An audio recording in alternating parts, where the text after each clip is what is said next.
பக்கோடா எப்படி பண்ணுறதுன்னு பார்க்கலாம். இதுக்கு வந்து வெங்காயம், பச்சை மிளகா, புதினா, கொத்தமல்லி, பூண்டு, இஞ்சி சின்ன சின்னதாக கட் பண்ணுது. அதுக்கப்புறம் முந்திரி பருப்பு நிறையா சேர்க்கலாம்.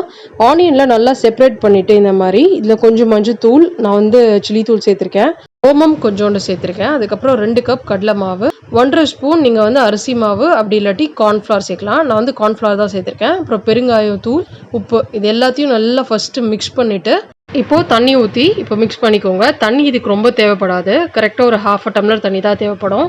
நீங்கள் ஊற்றுற தண்ணியிலேயே நீங்கள் மாவை ஃபுல்லாக கம்பைன் பண்ண ட்ரை பண்ணுங்கள். ஸோ அப்போ மாவு பார்த்தீங்கன்னா ரொம்ப தண்ணியாகாது, இந்த மாதிரி இருக்கும்.